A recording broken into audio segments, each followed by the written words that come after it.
সকলোকে স্বাগতম জনাইছোঁ মোৰ ইউটিউব চেনেল দীপাংকৰ শইকীয়া।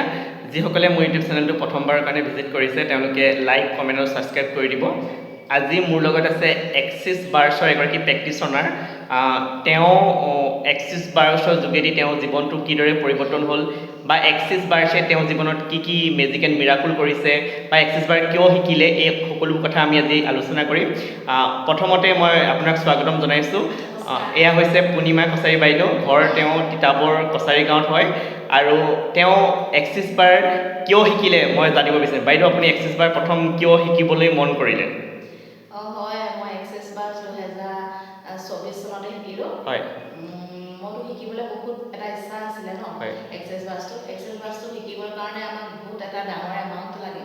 সেই এমাউণ্টটোৰ কাৰণে মই প্ৰথমতে শিকিব পৰা নাছিলোঁ এমাউণ্টটোৰ কাৰণে। তাৰপিছতে মই মেনিফেষ্ট কৰিলোঁ। মেনিফেষ্ট কৰি পেলাই এমাহৰ পিছতে মই এক্সিছ বাৰ্ছটো ক্লাছটো কৰিবলৈ পালোঁ।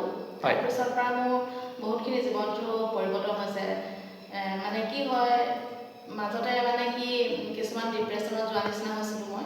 সেইখিনি ষ্টেটমেণ্ট মাতি মই বহুতখিনি ৰিলিজ পাইছোঁ আৰু মোৰ ওচৰত ছেশ্যন লোৱা মানুহো বহুতখিনি উপকৃত হৈছে।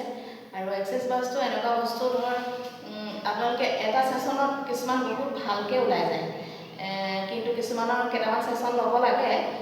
সেইবুলি যে তেওঁলোকৰ ৰিজাল্ট খুব সোনকালে পাব সেইটো কথা নহয়। লাহে লাহে এক্সিছ বাৰ্ছটোৰ ৰিজাল্টটো মানে পটককৈ নেপালেও পিছত হ'লেও ৰিজাল্টটো পাবই। হয়, সেইটো পোৱাটো মানে একদম পূৰা কনফাৰ্ম মানে। হয়, মই এইখিনিতে এটা কথা সুধিব বিচাৰিছোঁ। যিহেতু আপুনি এক্সিছ বাৰ্ছৰ এগৰাকী প্ৰেক্টিচনাৰ হয়, বিভিন্ন ধৰণৰ ক্লাইণ্ট পাই থাকে, এই মুহূৰ্তলৈকে কেনেকুৱা ধৰণৰ ক্লাইণ্টক আপুনি ছেশ্যন দিছে, কিদৰে উপকৃত হৈছে, কেনেকুৱা ধৰণৰ মানুহ আপুনি পাইছে, আপুনি অলপ জনাব নেকি? মানে কি, এগৰাকী বাইদেউ মোৰ ওচৰলৈ আহিছিলে। তেখেতৰ মানে কি, মানুহজনৰ লগত ৰিলেশ্যনটো অকণমান বেয়া হৈ আছিলে। ছেশ্যন লোৱাৰ পিছত তেওঁ মানে নাজানে যে মোৰ ওচৰত ছেশ্যন ল'বলৈ আহোঁতে কি বস্তু এক্সিছ বাৰ্ছ একোৱেই নাজানে।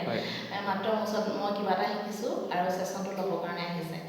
আৰু তেওঁ মানুহজনৰ লগত যিহেতু ৰিলেশ্যনটো বহুতখিনি বেয়া হৈ আছে, তাৰপৰা ছেশ্যন লোৱাৰ পিছত তেওঁ মানুহজনৰ লগত ৰিলেশ্যনটো বহুত বেছি ভাল হৈ গ'ল।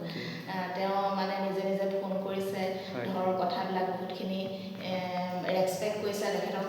তাৰপৰা হেৰি আছিলে, মানি ব্লকেজ আছিলে, তেওঁৰ মানি ব্লকেজখিনি বহুতখিনি খুব ভালে বুলি তেওঁ কৈছে। তাৰপিছত বহুতখিনি উপকৃত হ'লোঁ বুলি কৈছে। তাৰপিছত আৰু বাকী আৰু তুমি দেখোন জানাই আৰু ছেশ্যন ল'লে ছেশ্যন লৈ থকা অৱস্থাতে তোমাৰ মেজিক হয়। মই এইখিনিতে দৰ্শকসকলক ক'ব বিচাৰোঁ যে যিহেতু মোৰ ঘৰ যোৰহাট জিলা তিতাবৰত হয়, মই সাধাৰণতে সপ্তাহৰ মূৰে বাইদেউৰ ওচৰত এক্সিছ বাৰ ছেশ্যন লৈ থাকোঁ। যিহেতু মোৰ অসমৰ বিভিন্ন জিলাত এক্সিছ বাৰ্ছৰ ক্লাছসমূহ চলি থাকে, এক্সিছ বাৰ্ছৰ ক্লাছসমূহ দি আহি মই বাইদেউৰ ওচৰত ছেশ্যন লওঁ। তাৰপাছত ছেশ্যন লৈ থকা সময়তে মোৰ যথেষ্ট মেজিক এণ্ড মিৰাকুল হয় লাইফত। আৰু যিসকলে বৰ্তমান এক্সিছ বাৰ্ছৰ ছেশ্যন ল'ব বিচাৰে, বাইদেউৰ লগত যোগাযোগ কৰিব পাৰে। আজি ছেশ্যন দি থকাৰ লগে লগে তেওঁলৈ ফোন আহিছে, যোৰহাটৰ পৰা ক্লাছৰ কাৰণে আহিছে ফোন আৰু ছেশ্যনৰ কাৰণে আহিছে। আজি মই ছেশ্যন ৰান কৰি থকাৰ মাজতে, মোক ছেশ্যন দি থকাৰ মাজতে মোৰ ক্লাছৰ কাৰণে ফোন আহিছে। বা কেতিয়াবা এনেকুৱা হৈ যায় যে ক'ৰবাত পাবলগীয়া পইচা মোৰ লগালগ ছেশ্যন লৈ থকা মুহূৰ্ততে পইচা একাউণ্টত সোমাই যায়। এই সৰু মেজিকবোৰ আমাৰ লাইফত হ'বলৈ ধৰিছে। আৰু এক্সিছ বাৰ্ছে যিহেতু সকলোৱে জানে মোৰ এটা নতুন জীৱন দিলে, বাইদেউ এটা নতুন জীৱন পাইছে। আৰু বিশেষকৈ আমাৰ যোৰহাট জিলাৰ তিতাবৰৰ যিখিনি আশে পাশে লোক আছে, তেওঁলোকে যদি এক্সিছ বাৰ্ছৰ বিষয়ে অধিক জানিব বিচাৰে, আমাৰ লগত যোগাযোগ কৰিব পাৰে। লগতে যিসকলে বৰ্তমান অসমৰ বিভিন্ন জিলাৰ পৰা চাই আছে, এক্সিছ বাৰ্ছৰ ক্লাছ মোৰ লগত কৰিব বিচাৰে, তেওঁলোকে যোগাযোগ কৰিব পাৰে। ৰেজিষ্ট্ৰেশ্যন চলি আছে। লগতে যদি বাইদেউৰ হাতেৰে ছেশ্যন ল'ব বিচাৰে, যোগাযোগ কৰিব পাৰে। আৰু আপোনালোকৰ জীৱনটো এক্সিছ বাৰ্ছৰ সহায় লৈ পৰিৱৰ্তন কৰিব পাৰে, সহজ কৰিব পাৰে আৰু আপুনিও জীৱনটো এটা আগুৱাই যাব পাৰে। শেষত বাইদেউ আপুনি কি ক'ব? শেষত কি ক'ম আৰু, আহক আপোনালোকে সকলোৱে আপোনালোকৰ নিজৰ জীৱনটো পৰিৱৰ্তন কৰক। এটা ছেশ্যন লৈ চাওকচোন, ক্লাছো লওক। আৰু ক্লাছ নহ'বলৈ মই নকওঁ, যিহেতু ক্লাছৰ এমাউণ্টটো বহুত বেছি। সেইটো কাৰণে আপোনালোকে প্ৰথমতে ছেশ্যন লওক, ছেশ্যন লৈ আপোনালোকে উপকৃত হওক। তাৰপিছত আপোনালোকে ক্লাছটো নিশ্চয় কৰিব পাৰিব। হয়, আৰু বিশেষকৈ যিহেতু আমাৰ এইটো অঞ্চলত এই বিষয়টো খুব কম লোকেহে জানে। আৰু ইয়াতে মই এটা কথা কৈ দিওঁ, এক্সিছ বাৰ কোনো ধৰণৰ তন্ত্ৰ মন্ত্ৰ যাদু মন্ত্ৰ নহয়, ই সম্পূৰ্ণ এটা ছায়েন্সৰ বিষয় হয়। আৰু বহুতে আমাক ফোন কৰি সুধি থাকে যে এক্সিছ বাৰ তন্ত্ৰ মন্ত্ৰ নেকি। মই ইয়াতে আপোনালোকক ক্লিয়াৰ কৰি দিব বিচাৰোঁ যে এক্সিছ বাৰ কোনো ধৰণৰ তন্ত্ৰ মন্ত্ৰ নহয়। আৰু এক্সিছ বাৰ সকলো বয়সৰ সকলো মানুহে ল'ব পাৰে, ইয়াত বয়সৰ কোনো সীমা নাই। আৰু এটা কথা আপোনালোকক জনাব বিচাৰোঁ, মোৰ হাতত বিশেষকৈ কেইবাজনো কেঞ্চাৰ পেচেণ্ট ইতিমধ্যে বাচি আছে।